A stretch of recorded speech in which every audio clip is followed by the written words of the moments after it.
Assalamualaikum warahmatullahi wabarakatuh teman-temanku semuanya. Kembali lagi di Stoku ya. Super Sentai King Oger udah mau habis teman-teman. Jadi realnya ini udah di penghujung cerita gitu ya. Jadi banyak banget kejutan-kejutan yang dipersembahkan dari untuk kita sebagai penonton, pertunjukan yang sangat-sangat luar biasa teman-teman. Jadi benar-benar serius banget ya. Nggak dari segi visualnya, nggak dari segi kostumnya, nggak dari segi ceritanya, itu luar biasa banget. Jadi penyajiannya itu pas, nggak lebay, nggak maksa gitu kan. Jadi yang paling pertama kali kita komen itu yang pertama ya dari custom ya, kostumnya itu dia itu pakai armor ya. Beberapa Super Sentai dari Super Sentai apa itu Dawn Brother udah pakai armor kan, tapi nggak semua sih, nggak semua pakai armor. Jadi kalau untuk Super Sentai yang ini tuh pakai armor teman-teman. Jadi kayak betul-betul ada nyalah gitu ya dadanya gitu, nggak cuman kain doang. Itu bagus banget ya.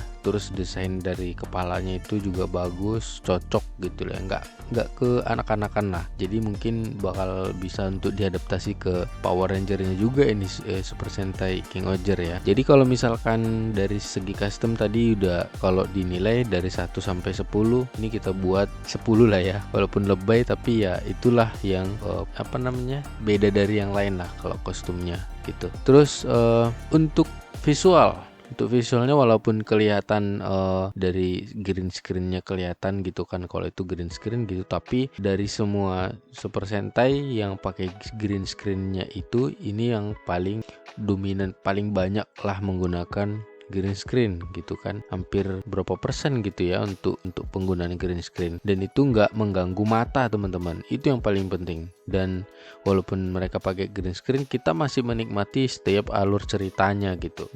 Jadi itu dari 1 sampai 10 kita buat 9 aja gitu ya, karena nggak terlalu nggak sempurna banget lah gitu ya, cuman nggak mengganggu mata. Terus yang selanjutnya dari segi alur cerita teman-teman. Jadi waktu pertama kali keluar King Oger itu, sebelum baca sinopsisnya itu lebih ke si Gira ini kayak dia rajanya nih kan. Terus kelihatan gitu dia itu kalau dia sebagai seorang raja gitu, dan kalau dia raja pasti yang lainnya juga pasti bakal jadi raja. Cuman satu sih yang aku ragu, tidak seperti raja, yaitu adalah jadi pemerannya itu adalah si Gira ya. Terus si Gira, si Yanma, Himeno, Kaguraki, Rita, sama si Jeremy dan satu lagi si Rakles itu ya nggak kelihatan. Nah jadi yang itu dah ya. Dan dari semua itu kalau kita lihat ya, ini kan si Jeremy kan belakangan muncul, dan si Gira ini dia nggak kayak betul-betul kayak nggak raja gitu kan, nggak kayak seorang pemimpin sebuah kerajaan gitulah. Terus kalau dari alur ceritanya gitu, dari Gira ini ternyata dia itu adalah anak dari keturunan dari raja gitu teman-teman. Masih ada keturunan raja pada saat awal-awal ya gitu. Dan background masing-masing cerita juga kelam-kelam semua gitu ya, dari setiap raja, nggak ada yang senang gitu. Kalau yang si Himeno itu dari keluarga yang memang harmonis kian, tiba-tiba kedua orang tuanya dibunuh kayak. Dan si Yanma dia benar-benar dari orang bawah gitu kan, yang memang jago komputer, dirakit komputer, terus jadi seorang presiden gitu, membuat sebuah negara lah dia ya istilahnya tuh. Terus kalau si Kaguraki ini kalau nggak salah dia memang kerjaannya kalau nggak salah memang orang tuanya raja kayak gitu ya. Terus si Rita dia itu memang anak dari keturunan raja juga. Hampir rata-rata keturunan raja juga ya. Cuman si Yanma yang nggak kayaknya ya, karena dia betul-betul nggak ingat sama orang tuanya gitu. Nggak dijelasin juga kayaknya ya kalau dia ini anak siapa. Terus dan yang kemunculan si Yanma itu menarik banget teman-teman, karena ternyata itu salah satu yang nggak tertebak teman-teman. Benar-benar nggak tertebak. Karena kenapa gitu?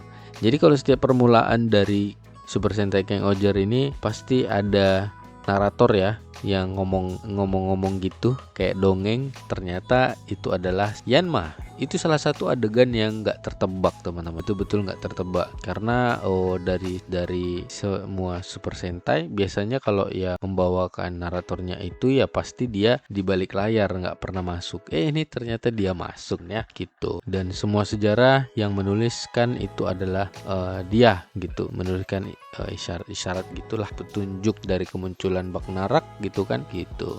Dan yang berkesan di Super Sentai King Oger ini sebenarnya banyak teman-teman, cuman rada-rada udah lupa gitu kan, belum nonton lagi sih dari episode 1, maunya nonton lagi ya dari episode 1 sampai ke 42 yang sekarang tuh. Jadi kita bahas yang ingat aja gitu. Yang berkesan satu adalah ketika di antara kisah dari ini dulu ya, kayaknya dari raja-raja ini ya. Yang berkesan itu pertama adalah si Yanma teman-teman. Kenapa Yanma gitu? Karena dia benar-benar dari nol teman-teman. Betul-betul pada saat yang kisah dia dengan temennya ada 3 orang ya, dia terus ada asistennya lagi tuh yang 4 orang lah ya, kita bilang orang kepercayaan, tapi yang lebih sering yang siapa tuh lupa, yang itulah pokoknya ya. Itu dia awalnya memang bandit lah ya, preman tuh 4 orang dan selalu menyiksa si Yanma gitu kan. Tapi karena Yanma melawan atau dia mempunyai kemampuan memberontak gitu kan, agak sedikit si berempat ini. Jadi kalau kalian nonton sih itu pasti kalian tahulah ceritanya, tapi aku ceritakan sedikit aja. Itu berkesan banget sampai akhirnya dia berani melawan komplotan besar gitu kan. Dari yang 4 orang itu ada lagi komplotannya di atas, dan itu dia lawan teman-teman. Dan dia pengen ngerubah atau membangun sebuah negara katanya kan, pakai komputernya dia atau laptopnya dia gitu. Dan dari situlah mereka bergabung ya teman-teman, dan menyatukan kekuatan, bekerja sama untuk membangun Kesopia gitu. Jadi negara yang bagus, yang modern gitulah tuh. Dan di episode berikutnya yang beberapa selang dari itu, dan Kesopia pun dihancurin ya sama monster-monster yang dari mana tuh, dari planet mana gitu ya, yang sangat kuat gitulah ya monsternya gitu. Jadi si Yanma ikhlas banget tuh mengikhlaskan kalau mereka bakal membangun lagi dari nol negaranya kayak gitu. Di situ itu mantap banget tuh soulnya gitu kan, penjiwaannya gitu kan. Alur dari ceritanya itu bagus banget teman-teman gitulah. Terus yang kedua kisah si Yanma ya.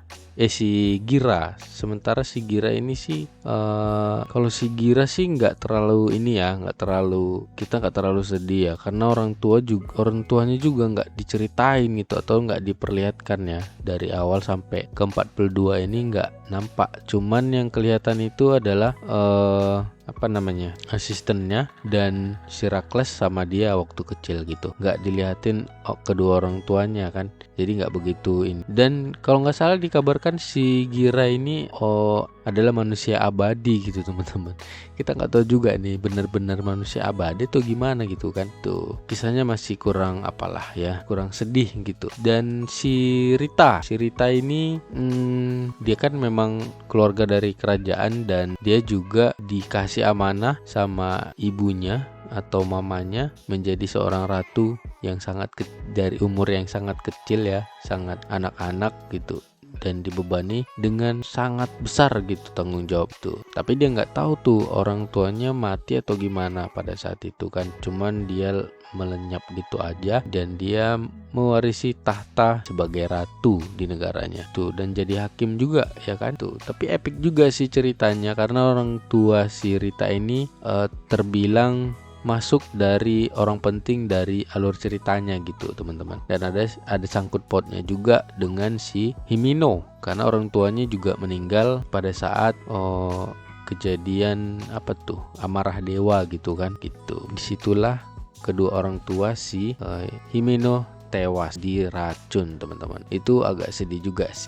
Dan satu lagi tuh aku udah inget kejadian yang paling epic banget ya. Situ si Himeno dia kan waktu itu sangat marah besar gitu ya terhadap si Jeremy. Kata si Jeremy karena dia punya tarantula kalau nggak salah ya, tarantula yang mirip sama Amaradewa tuh kemarin. Jadi dia dia ngerasa si Yanma ini ada sangkut pautnya sama yang membunuh kedua orang tuanya gitu. Dan ternyata gitu kan, ternyata enggak gitu tuh. Cuman karena dia emosional banget, jadi di situ keren banget ya, pada saat dia marah itu kekuatannya benar-benar memuncak teman-teman. Si Jeremy aja sampai kewalahan gitu kan, dan hampir mati juga tuh. Dan musuhnya juga pada saat musuhnya datang tidak pada waktu yang tepat, si Rita udah ngajar habis-habisan gitu kan.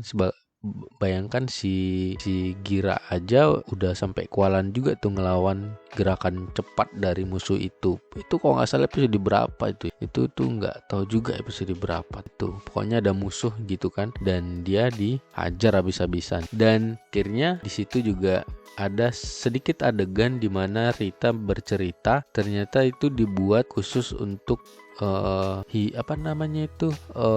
Mofun, kartun Mofun, anime Kak Mofun itu dibuat memang sengaja untuk si Rita teman-teman, si Himeno teman-teman. Jadi biar si Himeno ini terhibur, senang dia. Di situ juga adegan yang menurutku pas banget, nggak dipaksain. Jadi natural aja gitu. Alasannya pas banget kalau Mofun itu dibuat untuk si Himeno, biar dia senyum gitu kan, karena kan orang tua udah meninggal dan dia harus menjadi seorang raja juga sama kayak si Rita. Itu nggak tanggung jawab yang nggak mudah gitu. Terus adegan yang paling mengejutkan tadi udah ceritain ya, masalah si Jeremy gitu ya. Si Jeremy kan sebagai yang dia mau jadi raja dari manusia dan Bagnarak gitu. Terus kejadian yang paling mengharukan sih ya, itu pada saat si Bagnarak benar-benar udah tobat cuy, udah mau mempercayai manusia gitu, udah mau mempercayai ini sesama lah gitu ya, sesama manusia. Dan pada saat tiba-tiba aja sang pengkhianat gitu ya, atau musuhnya yang dikirain yang selama ini bareng dengan si Bagnarak atau perdana menterinya itu yang biasa bareng dia, dikirain dia nggak pengkhianat cuy, ternyata pengkhianat gitu. Dia ditusuk, betul-betul ditusuk ya teman-teman, dari atas langit gitu. Pokoknya dia ada tusukan gitulah dan menghantam ke tubuhnya.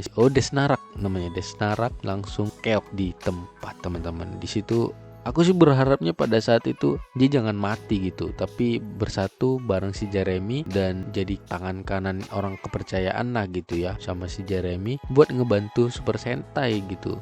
Seharusnya itu harapan, tapi setelah kejadian itu kayaknya lebih pas dia tewas sih gitu kan, karena sebelum dia tewas juga dia udah memberikan amanah ke Gira dan yang lain buat ngebuktiin kalau makhluk bumi itu tidak bisa dianggap remeh kayak gitulah, bisa membuktikan gitu tuh. Jadi pada saat dia mati, di sini letak titik wah gitunya, ternyata bukan si Desnarak gitu musuh pertama atau musuh utama gitu, bukan dia. Ternyata masih ada monster yang kuat gitu, ibaratnya kayak dewa lah ya, katanya dewa gitu, bisa menghancuri planet dengan mudah gitu kan. Tapi since dia bukan nggak mau menghancurkan dunia itu, padahal dia mampu tuh, tinggal cetek gitu, jentikan jari udah hancur tuh buminya si Super Sentai King Oger. Tapi dia bukan mau yang itu gitu, dia pengen kepunahannya itu secara perlahan-lahan dan punah gitu. Ternyata selama ini itu adalah tugasnya si Perdana Menterinya Bagnarak. Dia yang menghasut selama ini semua orang untuk bermusuhan. Tuh ternyata masih ada lagi gitu yang paling musuh utamanya. Di situ bagus banget ya, nggak terduga ya sama kita teman-teman. Benar-benar luar biasa pertunjukan dari King Oger. Salut banget gitu. Jadi karena saking kuatnya musuhnya ini, tuh kita jadi kayak penasaran aja tuh, ini gimana nih King Oger buat ngalahin si musuhnya ini gitu kan. Karena udah kita singkat cerita lagi ya, jadi karena saking kuatnya musuhnya itu, jadi negara mereka udah bisa dikuasai sama satu orang. Ada kayak kaki tangannya lagi lah. Jadi yang paling mengejutkannya lagi gitu kan, ini jadi kayak spin off sih sebenarnya. Jadi kayak antar apa namanya itu, spin off lah ya, penggabungan antara Super Sentai versus ini gitu. Dan di situ dia melempar para King Oger ke dunia lain atau bumi yang lain gitu, yang ada Super Sentai-nya juga. Jadi Super Sentai-nya itu apa tuh namanya Super Sentai-nya ya? Soalnya aku nggak nonton Super Sentai itu gitu. Ya Kyoroger gitulah ya. Kyoroger itulah. Jadi dia dilempar ke situ gitu. Dan ternyata gitu ya, nggak sembarang dilempar gitu aja teman. Jadi mereka kayak udah kayak movie lah gitu. Ceritanya juga nyambung teman-teman. Buminya King Oger dengan Kyogre, dia ada sangkut pautnya gitu. Jadi ada manusia yang berpindah atau migrasi ke bumi dan terciptalah nih gitu. Kenapa? Karena ditemukannya batu apa gitu ya, batu akrilik sama dengan kayak ramal-ramalan yang ada di atap gedung dari kerajaannya Shigira teman-teman, kayak gitu. Jadi itu sama. Jadi nggak bagian itu aja yang mengejutkan teman-teman. Jadi di bagian pada saat si Kyoroger-nya yang Super Sentai Kyoroger-nya yang merah itu bisa berubah juga teman-teman, tapi menggunakan soul-nya si kayak soul-nya si Gira teman-teman. Apa tuh serangganya tuh kan. Jadi kayak itu teman-teman, bukan dinosaurus ya, tapi kalau di dadanya setelah berubah itu kayak dinosaurus gitu. Entah gimana lah ceritanya ya sampai ke situ. Tapi kayaknya menerima soulnya si soulnya punya si siapa tuh nama apanya Gira. Itulah ya pokoknya gitu. Jadi dia menerima dan masuk ke tubuh anak-anak lah kita bilang ya, yang si Red Sentai Red Kyogre. Nggak sampai di situ aja teman-teman ya, kita singkat cerita lagi penampilan dari Red Super Sentai merah itu. Yang red itu penampilannya baru, armornya sama kayak King Oger juga gitu. Dia juga pakai pedang. Yang lain kan kalau Kyoroger itu kan pakai pistol ya, model tembak gitu. Tapi ini kalau ini pakai pedang gitu tuh. Dan yang paling mengejutkannya sebenarnya satu adalah Megazord-nya itu yang si Dino itu bisa gabung sama King Oger teman. Ini luar biasa sih, luar biasa banget.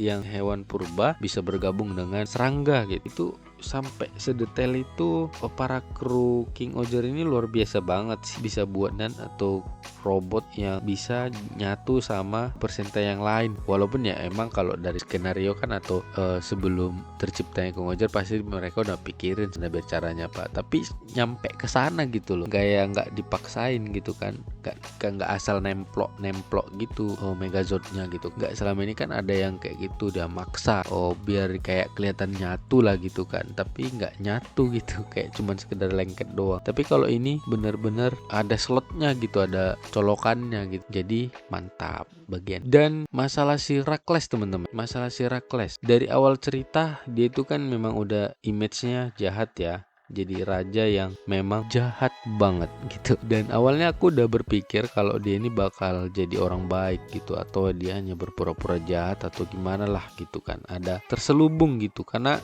beberapa adegan yang sedikit-sedikit gitu dia agak wajahnya agak berubah gitu pada saat bertemu sama si Gira. Tapi karena timingnya lama gitu kan, dari awal sampai episode 41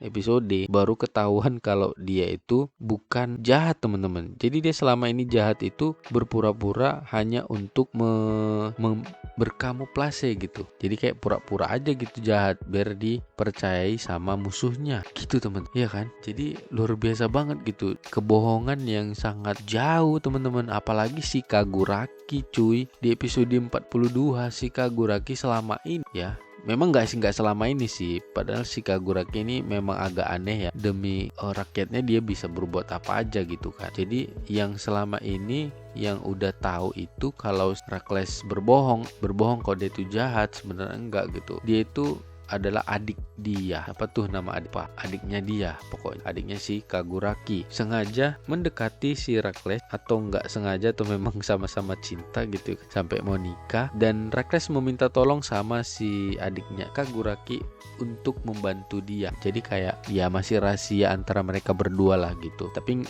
ya dengan berjalannya waktu, adiknya si Kaguraki bercerita juga sama dia soal si Herakles yang berbohong jadi orang jahat hanya untuk berkamuflase demi mendapatkan kekuatan yang bisa membunuh orang manusia atau orang yang abadi gitu dia. Jadi pada saat episode 42 si Herakles bertarung lagi dengan Gira dan di situ dia udah menang ya teman-teman. Kita singkat aja ceritanya. Mungkin kalian udah nonton juga ya kan. Singkat aja dia udah dapat kekuatan yang mau Gira. Tapi ternyata teman-teman, di sini epic banget. Kalau di sini sebenarnya udah lewat seliweran di Instagram ya, Cidi Beranda. Belum lagi tayang episodenya, udah seliweran aja gitu yang bocorannya. Jadi agak-agak aneh juga. Tapi nggak masalah ya, mantap juga. Kita tahu penasaran gitu penasaran gitu. Dan ditebaslah monster yang kurang ajar itu yang nggak bisa mati ya kan, bisa berpindah-pindah, bisa jadi raksasa, bisa jadi apa. Pokoknya kita kalau udah deket dia takut banget lah, sekali jentik hancur tuh bumi ya gitu. Itu kekuatan yang menurutku kalau di film itu overload lah ya, nggak masuk akal gitu. Apalagi kayak di Dragon Ball kan, ada tuh yang monsternya yang bisa ngancurin bumi dengan sekali jentik gitu kok doang kan, tuh nggak seru tuh. Masa bisa ada musuh yang sebegitu kuatnya gitu kan, kayaknya nggak enak aja gitu. Tapi kalau di sini beda cuy gitu, karena dia dibatasi dengan keinginan dia yang bersenang-senang. Dia nggak mau yang sekali jentik habis gitu kan, dia mau bersenang-senang gitu. Jadi di situ titik kelemahan dia atau titik batasnya gitu, ada pembatasannya. Jadi seru gitulah ya tuh. Yang mengejutkan sih memang si Kaguraki. Selama ini dia memang kayak gitu, jadi kita nggak tertebak. Begitu juga dengan si Herakles. Emang tertebak sih dia kalau itu bakal jadi baik gitu kan. Memang baik gitu. Tapi karena timingnya terlalu lama gitu kan, kita difokuskan penjahatnya itu si Bagnarak dan dia, nggak ada yang lain. Ternyata luar biasa banget gitu ya. Jadi kita tunggu ya ini gimana ending dari serial King Oger. Ini apa ya, sangat-sangat bagus sih serialnya. Kalau bisa jangan habis dulu lah gitu. Kalau bisa bekerja sama antara si Herakles dengan presenter King Oger itu lama gitu lah ya, lama. Jangan cepat endingnya. 3 episode lagi lah mereka hidup rukun gitu kan, bareng-bareng. Itu pasti keren gitu dia. Jadi kita saksikan aja ya teman-teman. Kayaknya si Herakles bakal dihukum juga sih atas kejahatan yang udah dia lakukan. Walaupun itu demi kerajaan atau demi dunia sih sebenarnya ya, dia berbuat kayak gitu. Gitu teman-teman. Jadi kayaknya sampai situ aja ya video kali ini. Semoga aja kalian suka ya teman-teman. Jadi kita nanti kapan ya aku bikin konten lagi buat ngebahas Super Sentai pengganti atau penerus dari King Oger yang udah kulihat juga sih ya. Apanya foto dari King Oger Bum Nger Bum Nger ya namanya, pokoknya itu ya Bum Nger yang ada ban di kepalanya. Itu masih lucu banget, masih aduh desainnya. Oke, kita nggak usah ngebahas itu, nanti campur aduk ya sama ini. Jadi itu dia teman-teman. Jadi kalau kurang lebihnya sih itu ya. Oh iya, satu lagi hampir lupa ngebahasnya teman-teman. Jadi untuk si Rita gitu ya kan, ada tuh sesi dimana dia buka penutup wajahnya teman-teman. Jadi dia nggak pakai yang di lehernya ini. Jadi dia jadi idol teman-teman. Keren banget, epic, cantik gitu ya, mantap lah pokok. Jadi itu dia teman-teman ya. Akhirnya diperlihatkan juga gitu. Itu juga atas bantuan dari, sebenarnya dia nggak ada terpengaruh ya sama genjutsu atau apa gitu, karena dia di situ kan untuk jadi mata-mata gitu ya padahal. Tapi dia bisa pede dengan mata dia yang satu warna biru. Mantep banget. Nanti aku kasih tunjuk deh fotonya di sini ya gitu. Pokoknya bagus banget di situ. Itu keren ya. Jadi itu aja teman-teman. Jadi kalau ada yang kurang gitu ya, atau ada lagi yang mau kalian tambahin di kolom komentar, bagian mana aja yang paling berkesan di series Super Sentai King Oger ini teman-teman. Jadi sebenarnya spesial semua, tapi pasti ada yang paling ya kan, paling mengejutkan gitu. Gitu dia. Jadi sampai di sini aja teman-teman. Jangan lupa di like, share dan subscribe teman-teman. Assalamualaikum warahmatullahi wabarakatuh. Bye.